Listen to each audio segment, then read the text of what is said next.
Hey everyone, have you ever caught yourself using phrases at work that you later think, why did I just say that? Maybe you've been using them for years, or maybe you picked them up from a friend. Either way, today we're going to talk about 5 common English phrases that you might want to stop using at work.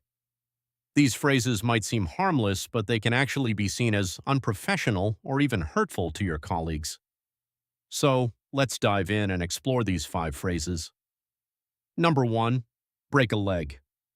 This phrase is often used to wish someone good luck before a performance or a big meeting, but if you're using it in a work setting, it can come across as insensitive. Think about it. If someone has a leg injury, it's not exactly something you want to wish them. Plus, it's a bit too casual for a professional environment. Instead, try saying good luck or you've got this. For example, if a colleague is about to give a presentation, you could say, you've got this, I know you'll do great. It's a more supportive and encouraging phrase that will help your colleague feel more confident. Number 2, pull someone's leg. This phrase is used to describe when someone is joking or teasing someone else, but in a work setting it can be seen as bullying or harassment.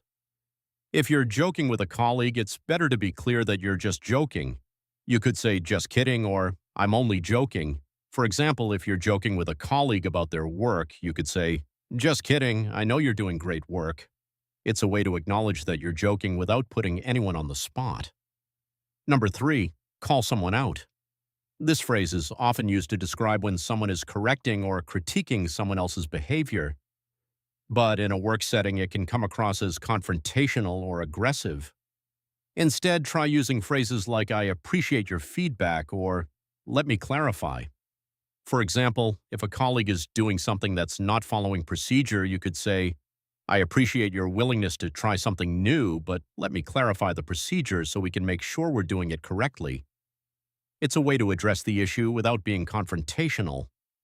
Number 4, cost an arm and a leg. This phrase is used to describe when something is expensive, but in a work setting it can be seen as insensitive or flippant. If you're talking about a budget or a financial issue, it's better to be more precise and respectful. You could say, this option is a bit pricey, or let's explore more affordable alternatives.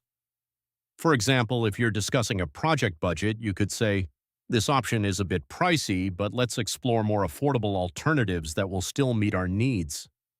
It's a way to be more careful and considerate in your language. Number 5, beat around the bush. This phrase is used to describe when someone is avoiding talking directly or clearly about something. But in a work setting, it can be seen as unprofessional or evasive. If you need to have a difficult conversation, it's better to be direct and clear. You could say, Binay, I want to discuss something with you, or let's talk about this directly. For example, if you need to give feedback to a colleague, you could say, I want to discuss something with you. I appreciate your hard work, but I think there's an area where we can improve. It's a way to be direct and supportive at the same time. So there you have it, 5 English phrases that you might want to stop using at work.